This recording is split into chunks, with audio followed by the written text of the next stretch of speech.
Hello and welcome to the Christmas 2021 episode of the Alternate Futures podcast. Don't worry, I'm still keeping it sci-fi with an indie creator, but this episode, the show delves into that rare genre of Christmas sci-fi. Today, I'm here with Tony Bertauski. Tony's writing career began with magazine columns, landscape design textbooks, and a gardening column at the Post and Courier in Charleston, South Carolina. His first step as a novelist came when he developed a story to encourage his young son to read. This story became the Socket Greenie saga, which tapped into his lifetime fascination with consciousness and identity. After Socket, he thought he was done with fiction, but the ideas kept coming and he kept writing. Most of his work investigates the human condition and the meaning of life, but not in an ordinary fashion. About half his work is YA, but he also writes adult fiction so he can swear. Hi, Tony. Thanks for joining me today from the East Coast, US. Thank you, Edwin. Thanks for having me.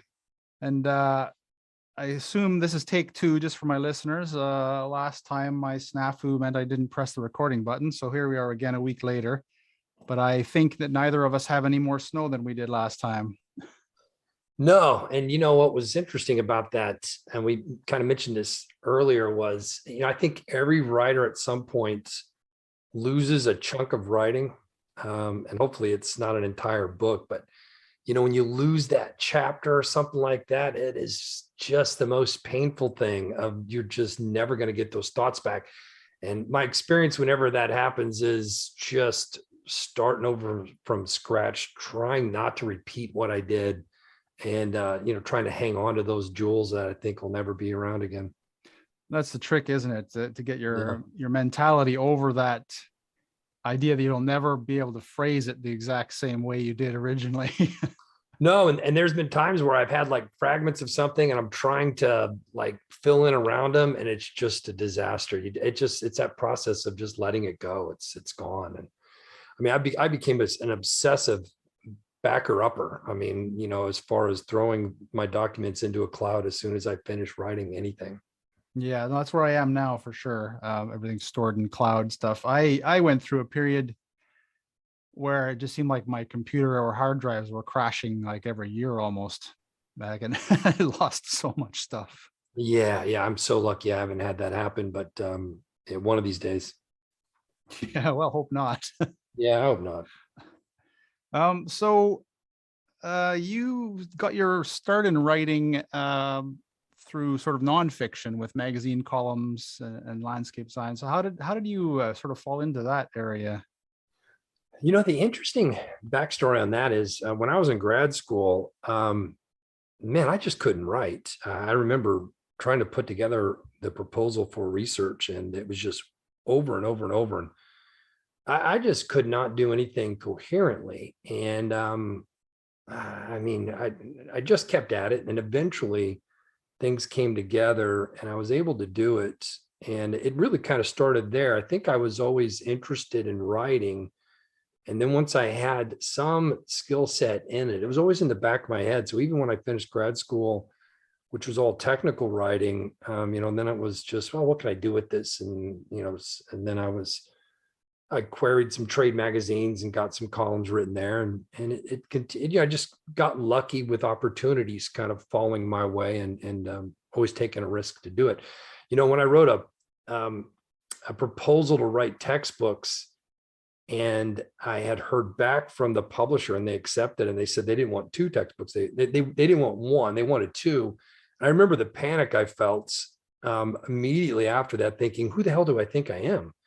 And stepping back and taking a deep breath and realizing, all right, well, let's just take this one step at a time. And I guess that's how most projects go. That is interesting, because I'm on a similar boat in that I sort of came into my writing through my work, my research. So I was in grad school and then my postdoctoral experience. And I'm kind of curious how many people end up going that way, from technical writing into sort of fiction writing. Because I got interested sort of thinking along the lines of, I believe I could do anything, but then I realized, well, I didn't think I could actually publish a book. This is like 20 years ago, right? And so I thought, well, why do I not believe I could publish a book? I mean, I just finished writing a 200-page thesis, right? Yeah, and once I tried fiction, or once I started in that direction, I thought, well, this is going to be easy because technical writing is hard. But I realized really quickly, especially if you're shooting for a novel, it's incredibly difficult to put together an engaging story. I think I just in the beginning thought, well, I can just do anything. I mean, I can just make up a universe and come up with anything. I don't have to have facts. This will be a piece of cake, and it's a whole different skill set. Yeah, it's learning sort of what a story is, isn't it? Yeah, it does take Yeah. from my vantage point, since I didn't have any technical training, and it was a lot of research and reading and figuring out how to structure things and what makes a good story. And then I think over time, I developed kind of an intuition when I was heading in the right direction. I can always sense that when I'm writing, like this is starting to feel boring, or I'm just not heading the right direction. And that wasn't there in the beginning, but I think over the years it developed. So what do you do now if you enter that area where you think this is boring? How do you approach that? How do you move on from there? Well, in the past, sometimes I'll just reach a point where it just feels like I'm pushing a boulder. And that's when I know I just got to take a step back. Sometimes I'll just step away from it for a week or so and then look at the outlines that I've been developing. There have been times where I was, gosh, I remember maybe 2 or 3 novels ago. I think I had 25,000 words. I just burned them all. I just knew this wasn't going in the right direction. So I just decided to just torch them all and start over. So it all varies. Sometimes I only have to back up a chapter. Sometimes I just have to stop and just work on notes a little bit more. I can catch a direction going the wrong way sooner than I think I used to be able to. And a lot of times it's, I've heard somebody was talking about, creators, whether it's somebody who's doing television, movies, or writing books, writing something that I love and something that's grabbing me. And I know it's not going to grab everybody as far as readers go. I mean, I can only hope that I can connect with readers, but what I'm writing really is something I'm connecting with. And I think that's a lot of times what shows through in writers' works is that they're connecting with it. And, it's not going to win everybody.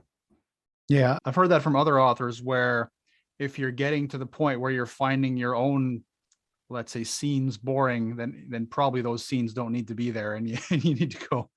So I'm interested in your writing style and approach because so the first book that I properly started, Far Future Science Fiction, which I still haven't finished to this day, I restarted about 5 or 6 times probably, wrote like half a book worth each time, could not find the thread of the story, still can't. But I have a lot of characters I love, a lot of scenes I love, but I think I'm getting to the point now where I'm starting to learn how to sort of properly structure a story much better. And so maybe I'll go back to that one. But Oh, I think the middle of a story is the hardest part. I think the beginning's the easiest because we have that idea to start with. And sometimes it's 2, 3 chapters in, maybe it's more.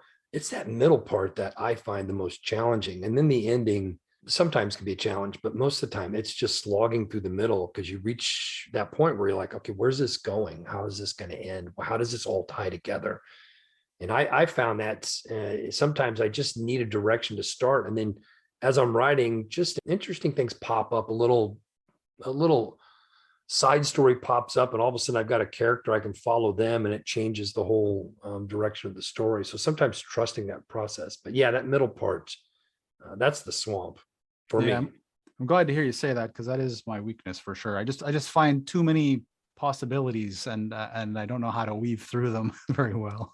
Yeah, there's a meme or an image somewhere I saw a long time ago. It was like an illustration of a writer, and it had like 1,000 colorful threads that were above the writer's head, and they were just all weaving together into one strand into their head. And I was like, oh, that's exactly what it feels like. You've got all of these different strands, and how do we put these together into a tapestry that makes any sense? And it can be overwhelming. Yeah, that's definitely for sure. So you originally, I guess at the early part of your career for fiction writing, anyway, you won a South Carolina Fiction Open. Was that kind of so what encouraged you to enter that? And was that sort of the start of your fiction career? I can't remember where at on the spectrum that short story fell. And you'd mentioned earlier, I mean, the one thing that I think I was always interested in fiction from the storytelling point of view. And I had written, I think in the beginning, I remember starting a novel, realizing, oh, this is hard. And then I remember I wrote two complete novels that are they're just unpublishable now. At the time, I thought they were good, but in hindsight, they're not. And then I started writing Socket Greenie, just kind of came out organically and kind of captured my attention. So that short story was somewhere around there because I was obviously knew enough to be able to write an engaging short story. And they had this South Carolina Fiction Open they would run annually. And I think they awarded the top 10 stories. And the story I wrote, which was called Four Letter Words, and I really based it off of a lot of the events around my grandfather who had Alzheimer's disease. And I remembered some of the last times we'd spent with him and how surreal that was. And so I wrote the short story pulling from a lot of those memories. And it's like, I think with a lot of writers, especially, writers who are pursuing traditional publishing, there is that badge of validation, at least that I felt when I won that open, like, oh, I am a writer, somebody said I was. And, it came with an award and got published. So that was that kind of the first one that probably got out there that really gave me confidence that, yeah, I can do this. And there's some people out there that agree with me. So from that point, I mean, how long did it take you to sort of get into like book writing and you get your book, well, publish your first book? So that Socket Greenie saga, and that goes back, and you and I were talking the first time around, and you'd mentioned that I think there's a copyright on the first Socket Greenie book of like 2013, but I got back to thinking, I thought, I don't know, that date's not accurate, and I don't know why. Maybe I re-uploaded or republished, I don't recall. But I know I started writing Socket Greenie right around 2005. Or at least I got to the point where it was finished. But I think I wrote that entire trilogy half a dozen times. And so you're talking, a couple 100,000 words. I think half a dozen times. I was just really having fun with writing a story. I really didn't know if it would go anywhere in terms of, would anybody want to publish it. But I guarantee you that I had delusions of success like every single writer does. Like, I'm going to get done with this. This is the next Harry Potter. I'm already casting different actors for the parts. People just got to see this. They're going to realize this is fantastic. And once I got to a point, and you give it to your friends and they tell you it's great and you're going to be famous and all of that. I think every writer goes through some version of that. And I finally finished it to a point where it was, I was happy with it. And I don't know how many years it took. And I had decided at that, and I queried and just, wasn't getting any traction on it. And I got to a point where I thought, I'm just going to go ahead and get this published, get it bound. I'll put it on my shelf. At that time, up until then, it was just vanity press, which I knew that wasn't the way I wanted to go. But indie writing, indie publishing was really starting to become a viable avenue. I mean, it just happened. I just caught it right at the right time and was able to upload it, to Kindle. And then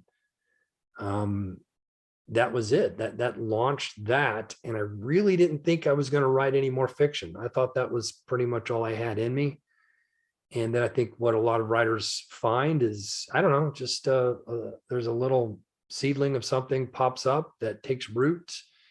And then suddenly I'll find myself thinking of another interesting story arc. And then, I think I've got 4 or 5 trilogies now total, something like that. So, and every year I'm always like, I think I'm done writing. And then something else comes up. So I've come to trust the fact that something will come up to write about. And it's just sitting down and letting it unfold.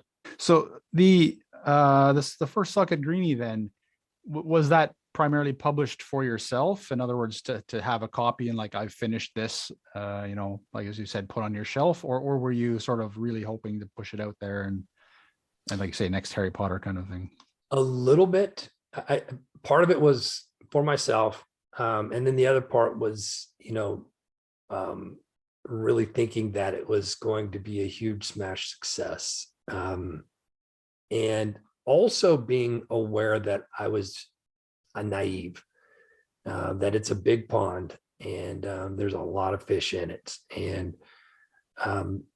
but I mean, it was no little effort of mine. I mean, I was doing everything, joining Goodreads groups and, forming newsletters and getting in touch with people. I was pushing as hard as I could.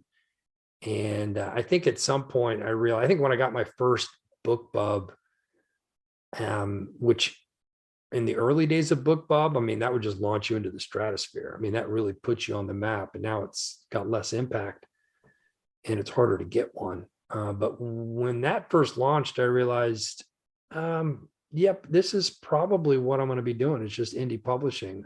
It's something falls in my lap, maybe, but that kind of I came down to reality and a nice soft landing that I was writing this stuff primarily for myself, and I can make this, a hobby that I can connect with readers and make some money. Then, I think that's where I'm at with it. And you seem to be selling fairly well, if I'm not mistaken. You have a lot of reviews, at least, if that's any indication, which is often the hardest thing to get. Yeah. I think in the early days, it was a little easier to get reviews. I remember I would get into Goodreads groups, and you could get into these review groups that were set up. And if you kind of put your book in a queue and bunch of people would read it, I would get a lot of reviews that way. It kind of started off that way, and then that quickly waned. And then other than engaging with people on newsletters was helpful. I think right now the Claus-verse, which is 9 books now, and the one thing I really found about reviews was in the last couple years, I really learned how to aggressively advertise, in particular on Facebook. That's been the most success I've had of getting the word out, which still surprises me. People are on Facebook and they'll still click a link and go buy a book, but it works. And I find that when people are buying the book at full price instead of running like a 99-cent BookBub sale, you don't get many reviews off of those. But when people buy them for full price, I find that the reviews really come a lot more reliable. So yeah, I think over time and continuing to push the book out there, I've had a modicum of success that I'd have to say I'm pretty happy with. Yeah. I think I've heard something similar about reviews. The free downloads and the 99-cent ones. People will download them, but they won't necessarily read them as much either. Just kind of collect them. No, yeah, I can't tell you how many free ones I'm like, yeah, I'll grab it, and then I might get to it, I might not, and then that's when I realize, oh, that's what they're doing with my book. Yeah. Or, they're downloading if it's free, but most of them aren't reading it, I don't think. Yeah. So you do put some attention into advertising, then it's not sort of pure luck or anything to find reviewers. Do you have a budget, sort of a monthly budget or anything? Yeah, I think so. There's quite a few avenues, but again, I think Facebook's the only thing that I've found to be that works for me. Some writers, there's a lot of writers group on Facebook that are just invaluable experience. And some of them will be like, they're killing it with Amazon ads, and I can't get Amazon ads to work. I just think, I don't know, maybe I'm just not making the right efforts on it. Facebook ads seem to be working the best for me. So what I did last year around Christmas time was the first time I really leaned into the Claus-verse. And usually, I think this year I even started as early as late September and started trickling ads out there. But last year, I think I spent in the range of 20, 30 grand in advertising. And now usually when I tell people that, especially if I tell family, they're like, are you kidding me? And it's like, well, when you advertise that way, you're spending a daily allotment and I can see how much I'm selling. So I know if it's working or not. So I tweak up and down based on that. And so the Claus-verse, I'll turn off the ads probably before New Year's, because people don't want to read about Santa Claus after Christmas. And then after that, I'll usually spend maybe $10 a day just advertising some of my other trilogies. And, it's okay. It doesn't seem to, I haven't been able to push it much past that, but at least it keeps something active. And, you're always just relying on somebody reading it, liking it, telling a friend, that sort of thing. So it's the best way to kind of get the word out there. And, newsletters, of having people subscribe to your newsletter, was effective. And I think for some people it still is. But I think we're all newsletter exhausted. I mean, how many newsletters do we have our names on now? And so when I send out an email, I just don't have the impact I used to. But then again, I'm not writing the engaging newsletters that some other authors do. But that's exhausting, man. To just be on social media. I tell people that all the time. It's like that social media thing, to be good at it, it's such a time investment. Yeah, I'm not a fan of that for sure. I have heard that other people say that Facebook ads seem to be the best return on investment right now compared to Amazon. So when I've heard this kind of thing, the numbers you're presenting, not so much for authors, but what is your return on investment, do you think, when you spend that on the Facebook ads? Well, it's based it on last year, that, like, on the daily, usually what I'm shooting for is, if I can break even on a daily spend, I feel like I'm doing okay, because you're going to have a lag in reporting. And then the residual sales you get from a big campaign like that go on for months. So last year, I don't remember exactly. I think right around January, I was looking at, if I spent, for every dollar I spent, I profited $1. So for every dollar I spent, I made $2, something like that. But I stopped counting in January, and I was still selling Claus-verse books in July and August. I mean, they had trickled down quite a bit, but I don't know who's buying Christmas themed books in the middle of the summer, but it clearly has a long tail. So this year I went into it with that, so I could push a little harder and just think, like, if I'm just breaking even on the daily spend, I'll do that, because I know that when I turn the ads off after Christmas, I know that I'm going to be selling books for a couple months at a pretty good clip. Right. Do you sell mostly print books or ebooks for the Claus? Well, I'll tell you what, I started publishing on Ingram Spark, and I got really lucky there, because I picked that up from somebody in a writer's group, and whatever their expanded distribution is, it seems to be very effective. And in fact, that's when I put out hardbacks, paperbacks, as well as large print editions.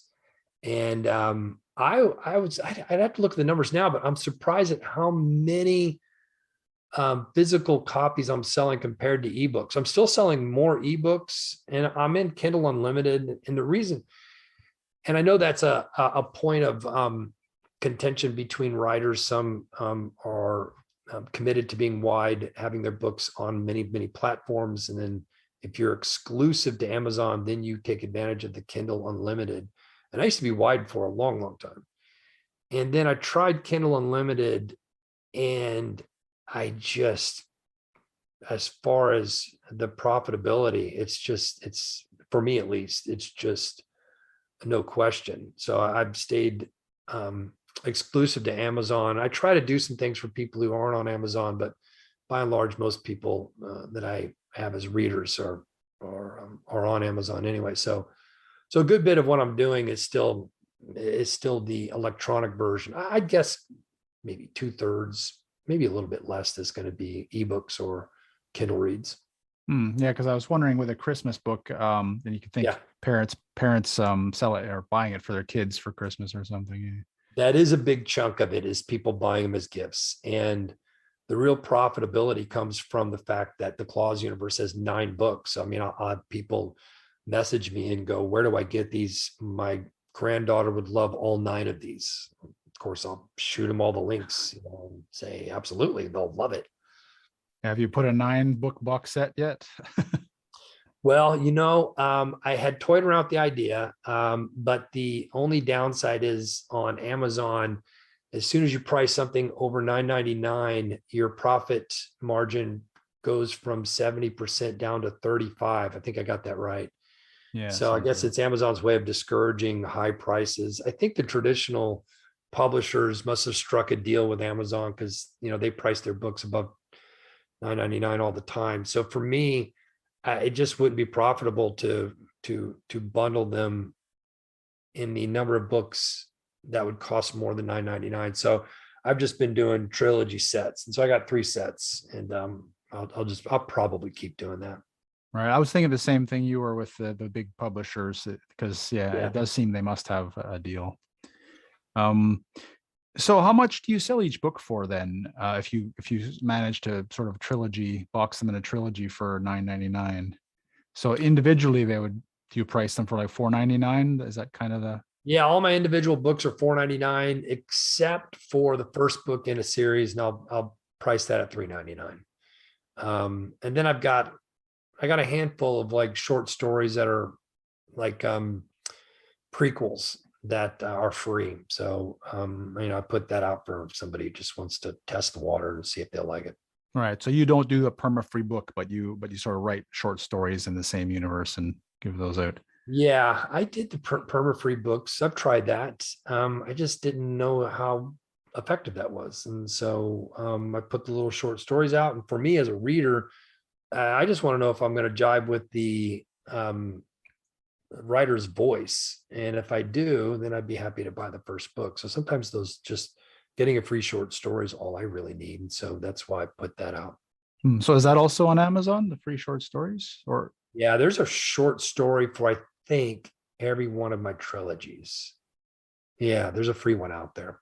So how do you set that up? Do you price it for free on another site and price match? Is that... Yep. Yep. They're on Google, Kobo, BNN, Apple, all of those. And then as soon as I put them up, just shoot Amazon an email and tell them, hey, it's free over here. And then they'll price it free within a week. Excellent.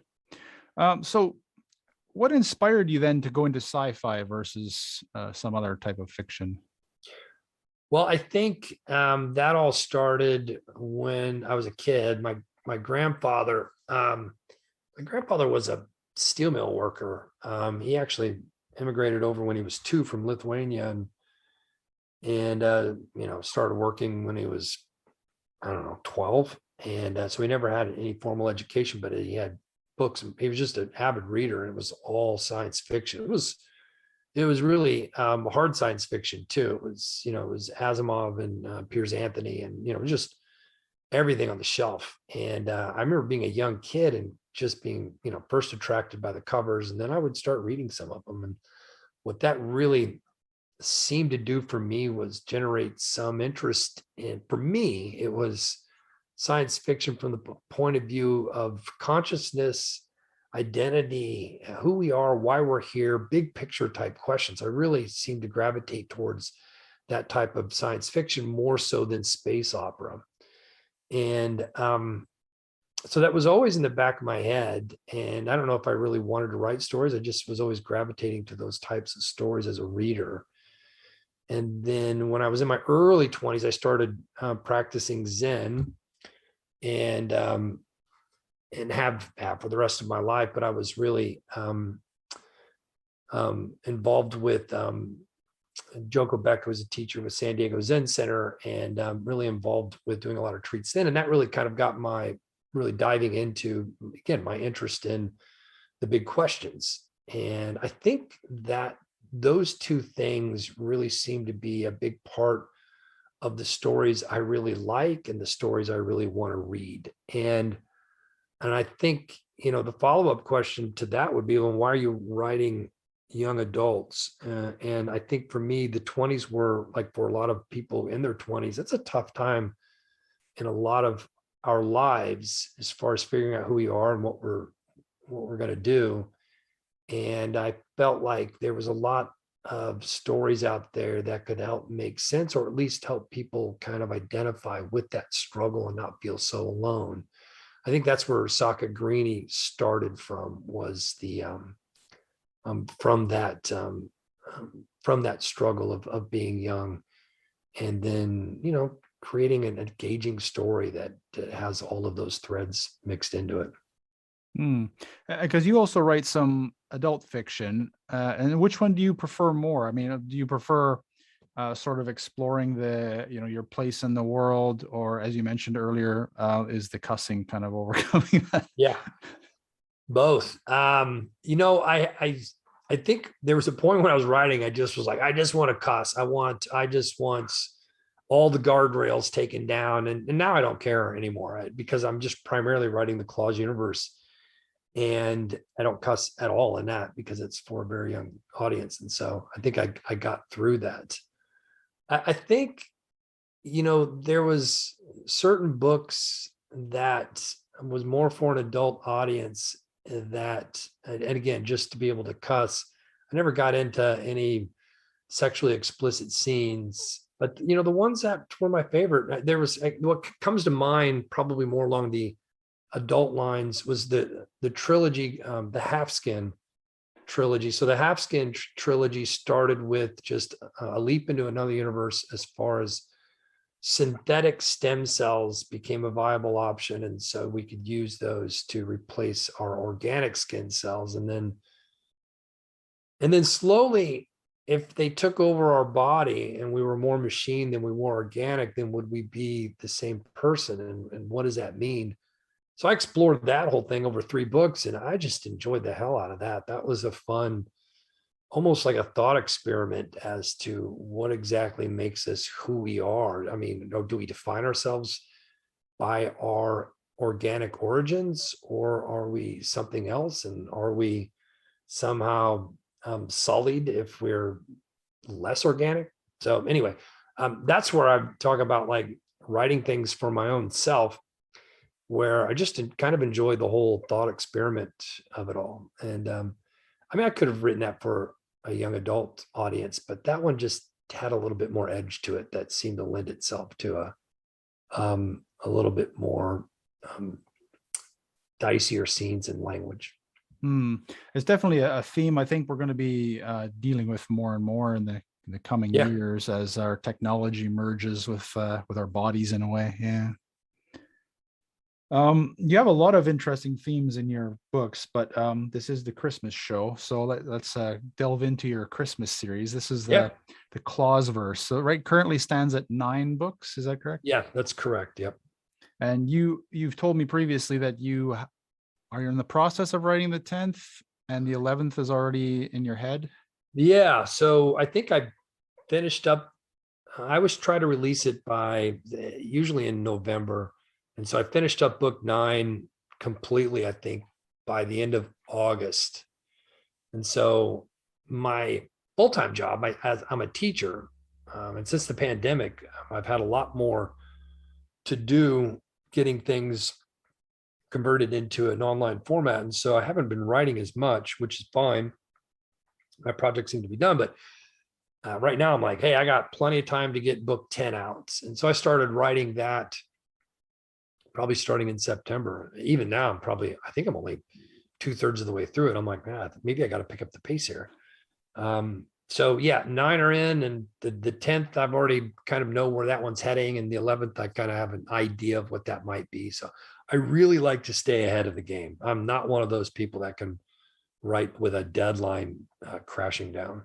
Maybe you could just, for my listeners, sort of summarize the Claus-verse, and then we can sort of pick up a few pieces.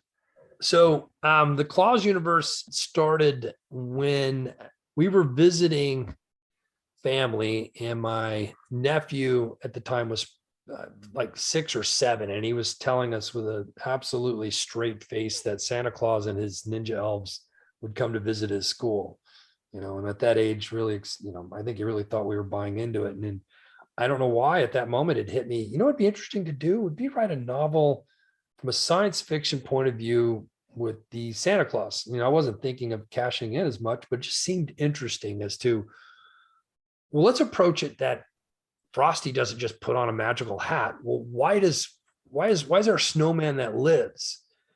How do reindeer fly? How does Santa Claus get around the world in one night? How did Santa Claus even get up there? Where the hell are the elves at on the North Pole? And so the whole story kind of started with that seedling of thought.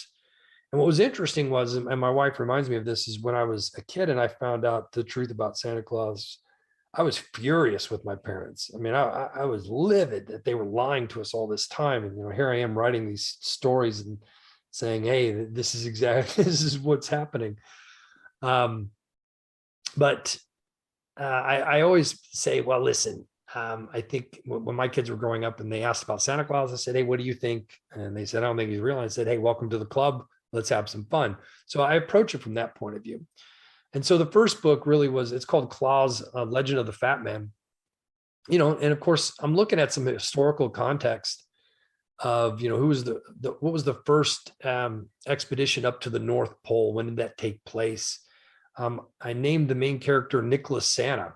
There are some readers like, Nicholas Santa, there's no such thing. And I'm like, hey, this is my story, my universe.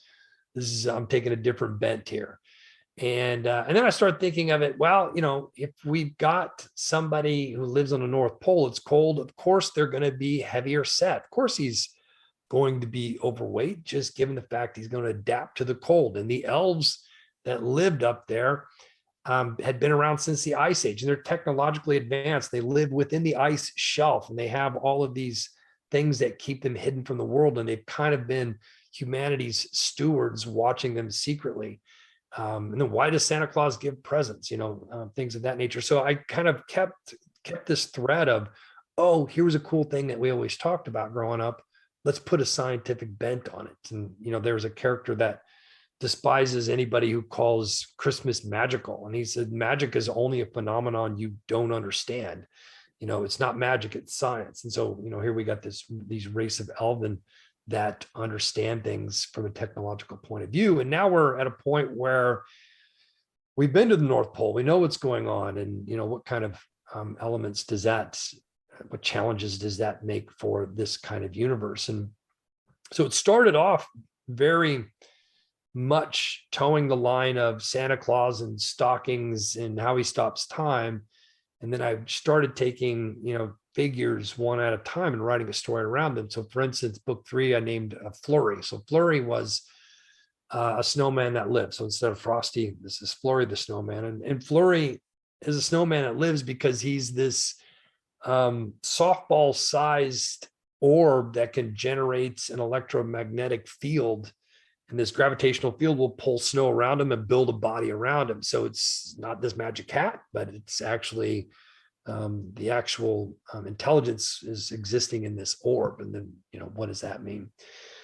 And now by the time I got to book 9, there's a reason I've called it the Claus universe. And so it's really getting deeper into the science fiction weeds, as far as we're not the only universe, and how, where does Santa Claus exist, and things of that nature. And so every year I come up with a book. I'm like, am I running out of holiday themed characters? And so far I keep coming up with something that seems to fit the bill. You're still ahead of the Christmas movies that we get access to in the streaming services in your sci-fi and your development of the world. I was thinking of Arthur, which has the sort of ninja elves, as you call them. Yeah. And the high-tech sled, basically spaceship. We just watched the other day Netflix series, the Christmas Chronicles, the second one, which has a little wormhole transportation to the North Pole. And in that story, they have the elves living there, of course, the little people, and they have the Star of Bethlehem as an actual object. I don't think it's supposed to be necessarily a star, but some kind of high-tech device. And I noticed that. Well, I haven't seen any suggestion you have it in one of your books yet. I wonder if you've incorporated anything like that. No, and I'll tell you, one of the things that I'm aware of is being careful of seeing something and then it gets absorbed into my storytelling. I think in some ways, I mean, there's bound to be some overlap with other stories because you only have so much room. But I haven't seen those shows on Netflix, and that's probably a good thing. But yeah, for me, instead of a wormhole to the North Pole, it's a time snapper device that fits on the sleigh, and it creates this bubble around them, and so they travel within a pocket of stop time. I don't do anything with the Star of Bethlehem or anything like that. There's bound to be some overlap, but again, sometimes it's good not to see those things so that I'm not inadvertently plagiarizing something. So do you go out of your way to avoid watching sort of new Christmas stories then? Not, wouldn't say I go out of my way. I mean, if there's something that would really grab me, I want to watch, I'll watch it. But if it's on the periphery, I'm not going out of my way to go watch something in order to see what's out there and what's happening. So I think it just happens organically that way. So your elves, I was interested in them because obviously they're another species you've put on Earth, and that's interesting. But when you envision the elves, and how did you build a lot of their backstory? Did you just sort of put them there because it was convenient to have a long period of time so they could have the technology? How did you envision that kind of thing I developing? think there is some backstory that's built out in the first book and some in the second book, but not nearly as much as I could do. And there's a possibility that some future book's going to go back and flesh that out a lot more. I built that race based on where they were living and what they would look like. So, I'm just imagining, again, they're short, they're stocky, they're going to have layers of fat in order to tolerate the cold, lots of hair, um, big feet like snowshoes. The soles of their feet are scaly, so that in a way that when they push forward, it grabs the ice, and when they slide forward, they're adapted to that. So I'm just looking for, well, here's the environment that they evolved in. What would they look like and why? And then if they've been around that long, of course, there's a good chance that this race would end up being intelligent, just being around, and thereby end up becoming technologically advanced. So yeah, I haven't built up the backstory as much as I could. And I've always had in the back of my head, there's a book in there somewhere. I just haven't reached to it yet. So maybe that'll be book 12. Yeah, regarding the history of the elves, then one thing I did bring up the last time we chatted was so in this one, the conflict is that let's say the villain wants to destroy humanity, if I'm not giving too much away. And what always gets me is you have an advanced race that's tens of thousands of years old. Why have they not done it earlier? Hmm. Do you will you flesh that out maybe in the backstory in book 12 or? I think that could use a little bit more fleshing out. I think the way that book 1 unfolds, without giving away too much, that the antagonist is an elf named Jack, and Jack's very different than all the other elves. And I think as the story unfolds, you find out two things about Jack. One, he's incredibly powerful. He's somebody that he's kind of based off Jack Frost. So anything that he touches, he can freeze. So he's a very powerful elf. But number two, you find out about him, he's very emotionally stunted, and you understand how that plays into his personality and the things that compels him. And if you combine those two, a person who has a lot of power and is emotionally or intellectually underdeveloped, you have a very dangerous character. So for reasons that aren't necessarily good ones, or reasons he quite understands until the very end, yeah, he doesn't understand why the elves are catering towards humanity, which he refers to as warm bloods. It's time for them to, instead of being stuck on the North Pole, they deserve to have the whole planet. So, yeah, I don't know if that answer. I don't remember what the question was, but I think that answered it. Yeah. I just wondering why they haven't. Why Yeah. another dictator hasn't come along in the tens of thousands of years, given especially that humanity has so many of them. Yeah, I don't know. That's a good question. And maybe that needs to be addressed when the backstory gets filled out a little bit more. Yeah. So book one was set shortly after the William Perry expedition in 1818, I think. And so, but you have elves with a lot of high technology. And so were you very conscious of balancing how much you could describe the technology so that the reader would understand what you're talking about versus the obviously the lack of understanding that the human characters would have? Yeah. Yeah. There's always tricks to try and do that because book one is in the early 1800s. And so, I mean, how do you even describe a telephone, let alone something that stops time? So there's some interesting conversations that occur when some of the human characteristics stumble into the elven colony in a way that kind of gives me license to explain it to the reader and the characters at the same time. I think given the story, there's space that the human characters wouldn't even understand it no matter what. I mean, Right. the degree of explanation it would take. So I do take a little bit of license as far as how much I am explaining it, but it works in, one of the things, and I think we talked about this when we chatted before, was one of the things I really like about a story that engages me as an observer or reader is when the character is understanding things at the same time I am.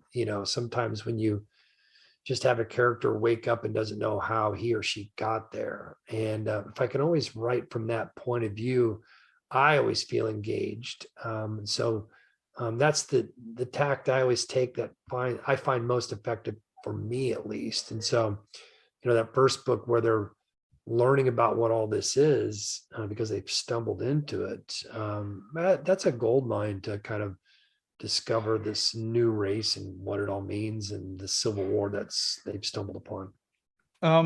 Just picking on one species you have in there for a moment. The how much fun did you have developing the reindeer? Oh yeah.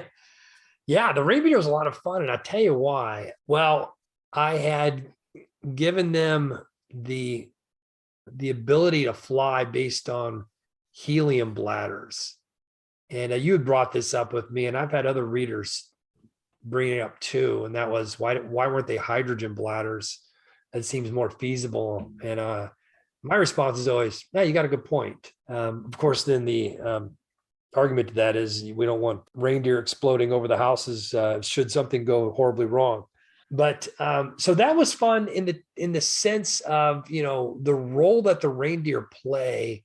And then when I got to book 5, which is Ronan. So again, you've got the famous Rudolph the Red-Nosed Reindeer. And so I just came up with an entirely different reindeer that I called Ronan, who was the biggest and baddest reindeer of them all that nobody sings songs about. He's the one who protects the herd. And it was a lot of fun writing that because the side story was how this reindeer came into the pack and what its role was and how it became part of the elven culture. And then there's a tie-in with the main character, because the one thing about Ronan being this large reindeer, there was this book called A Monster Calls. There was also a movie made about it. And I remember reading that book and bawling my eyes out. And then the movie came on and it shook me up too. And there was always this one scene where the monster stands over the boy in this gym. It has this real paternal, protective feel to it.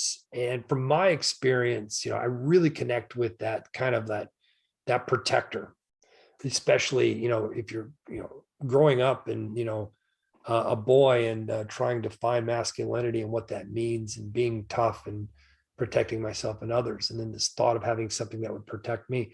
And so Ronan became this figure for this one boy. And the story kind of unfolds as why Ronan has this particular affinity for the boy and the way he protects him. That's a long-winded answer to your question about the reindeer, but I found myself getting into those characters way more than I thought I would have when I first started writing the series. Yeah, because you really have developed sort of, well, the 9 books, as you said before, focus on largely on individual characters as it progresses. Even Ebenezer Scrooge at one point, isn't it? Yeah. Yeah. Ebenezer was a lot of fun too, because again, I wrote that from that one really, I was going to say that one's probably my most sci-fi type one, but no, some of my other ones have gotten pretty, the further I get into the series, I think I'm getting more science fiction-y or science fantasy. But the Ebenezer Scrooge was a really fun one in terms of what the ghosts were and how they visit him. And I always took the approach on Ebenezer Scrooge, real change does not happen in one night. You're not an asshole one day and wake up benevolent the next. And so this kind of progresses over a period of time. It's got almost like a feeling of like The Shining to it a little bit. So I didn't mean to venture into that territory, but I'll tell you what was really fun about that is this character that comes out of this that ends up showing up in subsequent books. And it was his android servant. He called him Dum Dum. But there's a very key role that this android plays in other books and starts to tie together a lot of these books in this larger framework of the Claus universe. So yeah, Ebenezer Scrooge he was a ton of fun, especially when I think about characters like that. And if I think about, certain actors, Jim Carrey comes up a lot, back in his prime when he was just, Ace Ventura and very, just over the top and goofy. That's so much fun to write with a voice like that in the back of my head. And Ebenezer kind of fit that bill. Yeah, you can kind of see a little bit of him in the cover, perhaps the influence. Yeah. Speaking of covers, because that is probably one of my favorite covers is the Ebenezer one, Humbug, I think it's called. But do you have someone who does all the covers? Because they do seem quite consistent across the whole series. Well, in the beginning, I think for the first, I don't know, 3, 4, 5, something like that. I used one cover designer that came through recommendation. And then for the Ebenezer Scrooge one, which is titled Humbug, then I hired somebody else. He did a great job with that. And then I've been with the last 4 or 5. Gosh, I wish I could give them a plug. Ebook Cover Design, I think that's the name. Can't remember their website. They've been great. And what I really like about them is every time he's done a design for me, he turns it over in about a week, and he's almost right on the money with this first draft. So I've been just really happy with that. And how much, if you don't mind my asking, so how much do you pay for your covers? These are all like bespoke covers for you? Yeah, I think they're somewhat affordable because I think it's around $400 or something like that It's ish. fairly Give standard or take. For a bespoke cover then, yeah. Yeah, and I'm really happy with them. But I know some people. I saw this indie writer the other day. I saw the covers on her book, and I was like, "Wow, those are really good. Like those are really good." I'm guessing she probably pays $1,000, $2,000 for them, something like that. But for that price and for especially the turnaround, that was a big plus. Because I've had cover designs where it's like 2 months later, and I'm sending an email saying, "Hey man, how's things going?" And with the Claus universe, I've got a deadline, so I don't want something to get hung up on. Yeah, because I was in the digital art world for a while, and I had heard from cover artists that the bottom had kind of dropped out of the market. So around 400 pounds. So that would take it up to maybe $500 to $600, which is kind of for the professionals now. Yeah. But they used to get thousands. Yeah. It used to be very lucrative. Yeah, I imagine it's pretty crowded as far as the amount of people offering those services. By the way, I can use Photoshop and things like that. And I've designed many covers. They're just not that good. Yeah. You realize just how good cover designers are with their sense of design. It's not so much graphics. It's just, they're just really good at putting together something that really conveys your book in a very eye-catching means. And I tried many times because I'm always like, hey, I could save $500, and it's just not worth Yeah, it. never quite works out. Yeah, it is. There is a catch. Definitely have to have an eye for it. Yeah. So as we're getting on a bit, I want to move close to the second segment of the show. But before I do, I always ask two questions of my guests. And so the first question I'll ask you then is, which one of the many issues facing humanity at the moment would you be most inspired to base a story around? Oh, yeah. This is where I'm trying not to repeat how I answered this the first time, but I think it still pops up right to the surface. And that is artificial intelligence and social media. We had talked about that documentary called Social Dilemma. And I've heard a couple podcasts from the person who put that documentary together. And after really understanding where that's at, it seems like a runaway train that cannot be stopped. And I think the potential for damage that can do on people and governments is substantial. And I really, after hearing all these talks, I'm like, I just don't know how this is going to change.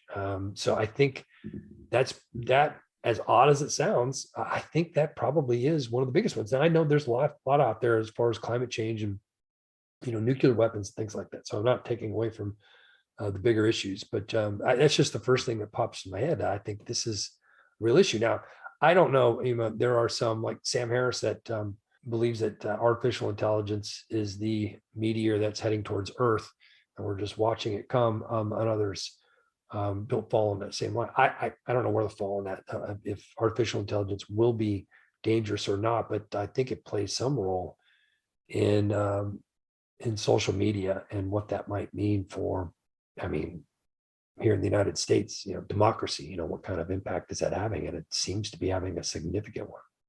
Yeah, it does seem to be, as much as a tool for enabling people to communicate across the world, it's also clearly can be abused by powers. But also, yes, there's clearly the various mental health aspects we're seeing. I think young people, and especially young girls, are finding this to be quite challenging. Things like TikTok and stuff are almost breeding grounds for mental health issues. Oh, yeah. And so we really do have to get this under control, I think, don't we? Sooner rather than later, if we Yeah, can. I teach college, and so I do have a lot of 20-year-olds. I have seen some students. They are legitimately addicted to their phone.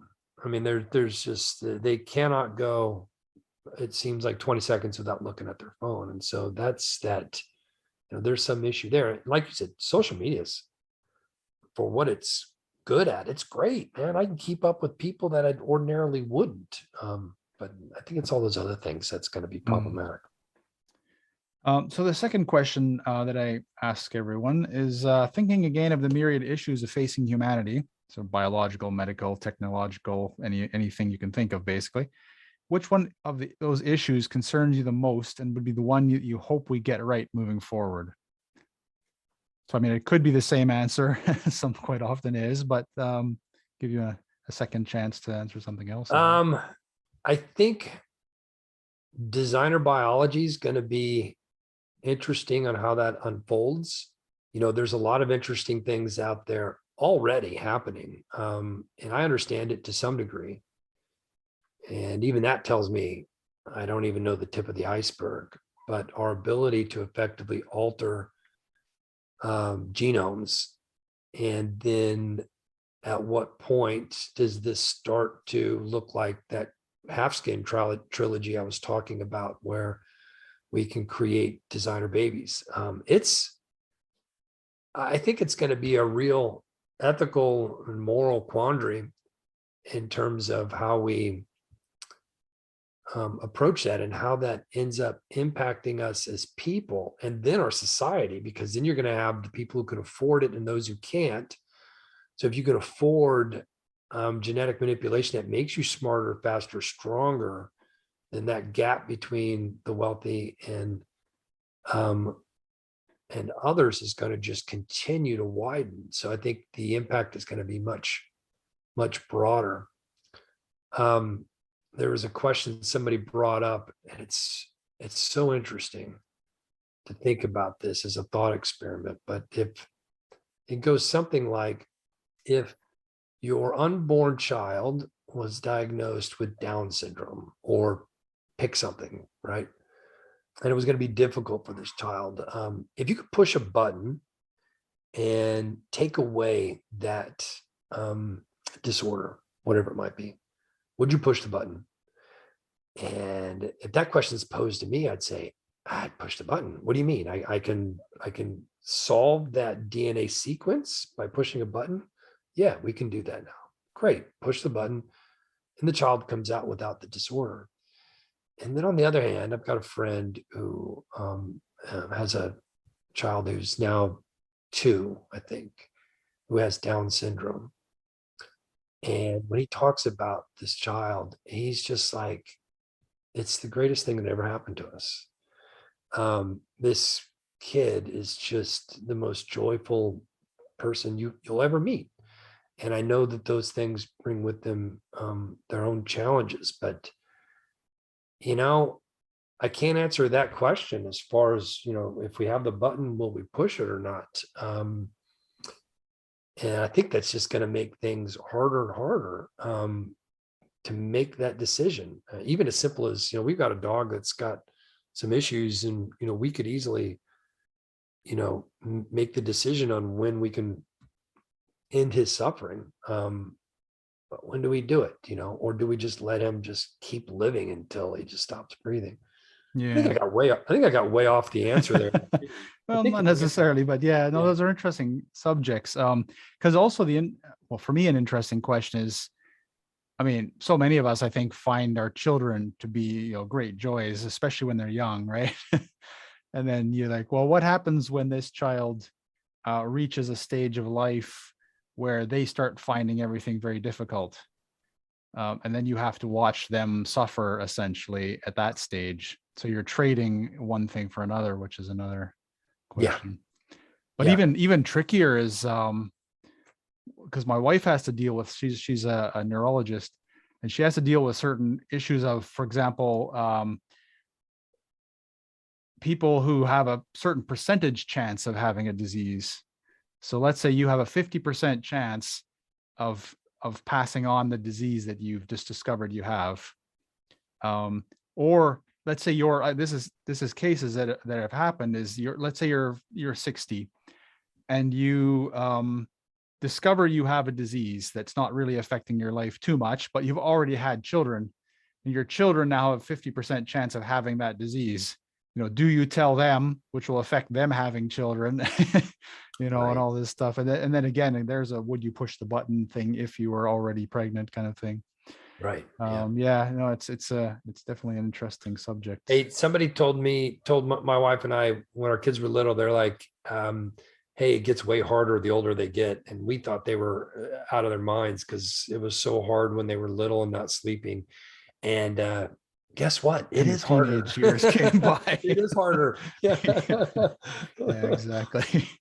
But also, as a horticulturalist, you are obviously aware of the dangers of monoculture, which is something that I worry about. If we have the ability to genetically engineer ourselves easily, we may engineer out our adaptability to certain environmental changes, which would be a frightening thing. Yeah, 100%. How many things are just God rolling dice, and something pops up that's to our benefit that we wouldn't know otherwise. So yeah, we could get in there and muck the whole thing up. We don't know. Yeah. Well, on that note, we'll move on to that uplifting Christmas note. Yeah, exactly. We'll move on to the second segment of the show, which I call Revenge of the Muse. So prior to this interview, I sent you 4 randomly rolled story cubes, and they represent the categories of hero, action, setting, and science fiction element. And I asked you to prepare a short introduction to a story using those cubes as guides. And for those who'd like to see the cube or read the story or try their hand at this at home, they're all posted on alternatefutures.co.uk in the podcast section. So you've agreed to read the story, and then we can discuss sort of your thought processes regarding the cubes. Sure. Okay. So whenever you're ready. Yeah, you were asking if there was a title to this, and I didn't have one, but then it just seemed like Playthings would be a good title as an introduction here. So here we go. Don't look down. Tommy couldn't help it. The boy in front of him shuffled forward, red clay scuffed on the heels of his bare feet, each step taking them further from home. He remembered the taste of clay, the way it stained his cargoes, the way it dried on his arms, pulled the hairs when he cleaned up. Tommy, hi. A portly woman put her hands on her knees. A name tag as bright as her smile swayed from a chain around her neck. Pheromone fog wafted from Miss Corin's pores, a warm cloud that sung lullabies. Drew a smile he couldn't stop. The hard parts are over, she said, tilting her head. Now comes the fun. She didn't blink. Dark spokes rotated in her irises like wagon wheels. A hot flash raced to his feet, pricking his skin from the inside.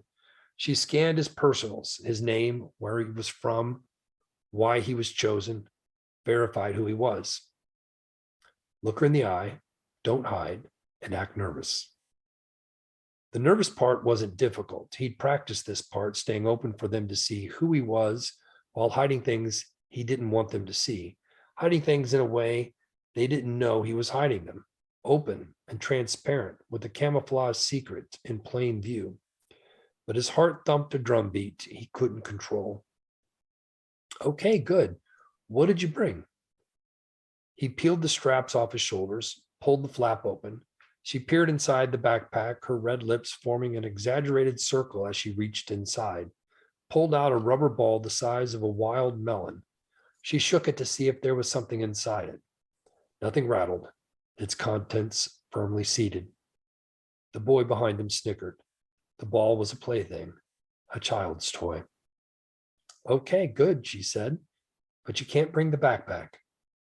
Of course he couldn't, but it made him look innocent, unprepared, ignorant.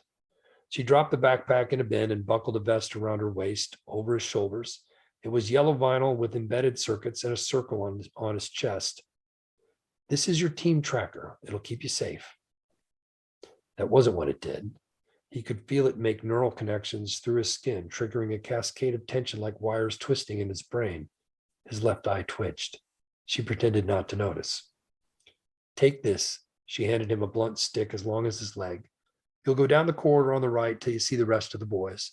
Wait there till further instruction. What's this for? He held the club like a dead animal.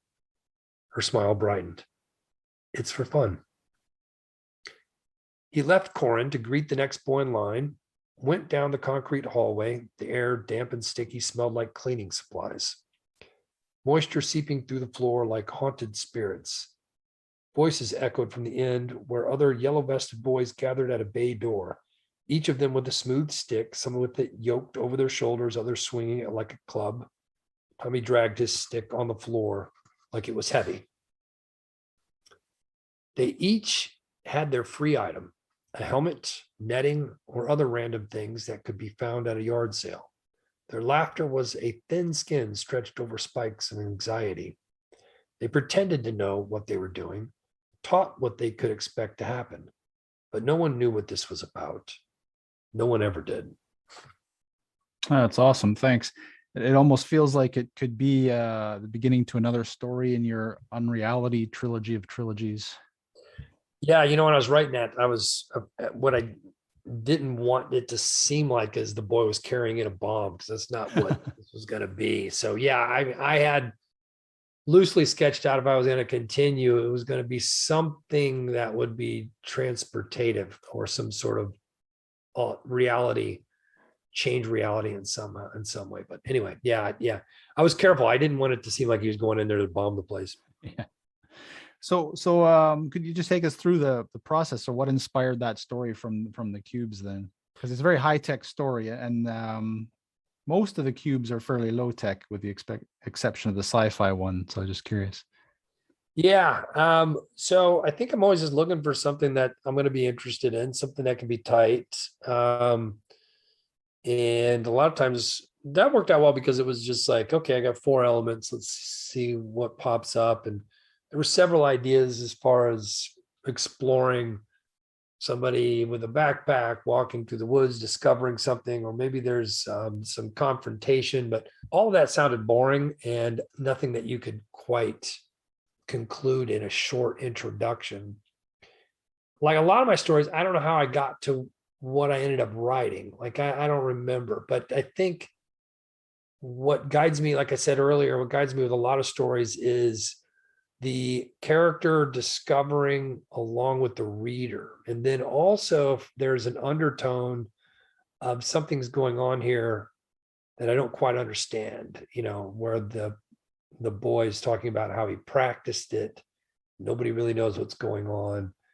He was supposed to act nervous. And so it gives you it kind of alludes to the fact something's not on the surface here, but even he doesn't know what's going on. So those are the elements I like. Now, how I ended up them going in, I don't remember. I don't remember how I got to that. Sometimes it just is like skipping a stone on the water, and by the time it sinks, I'm not sure where it came from. Yeah, well, that's cool. So it's like the world, I don't know, the mystery within the world building that you're trying to unravel, the character along with the reader, basically. Yeah, the one thing I really learned about fiction writing, and this is just from reading books on how to write fiction, and where less is more. It's the old adage that most fiction writers have heard. It's show, don't tell. And I really see that a lot where sometimes I think I drive my wife crazy by watching shows or movies, and I'll stop it and I'll just say, he didn't have to say that. Like that line of dialogue wasn't necessary. We know he's upset. He doesn't need to tell us he's upset. Like they nailed it. They just didn't need, and there's something about that fine line of not saying too much, but not saying too little. That's where I think the challenge is keep the people along, but don't tell them too much. Yeah, no, it brings to mind, just before we go, I think what's universally considered as a modern failure in that regard is, I don't know if you've been following any of this story. There's an anime called Cowboy Bebop, and it's quite good. It's a space western, basically, kind of style, and with bounty hunters, etc. But Netflix has remade it into a live action version, and when you compare the dialogue in the two, they've done exactly what you just said. In the live action one, they've added too much dialogue, and it's very jarring, especially compared to the original one, which is like really clean and sparse with the dialogue. And it's an example where you can see that so obviously. Yeah, I know what you're talking about. I haven't watched it. I'll just want to add a side note here. Did you watch the animated series called Arcane?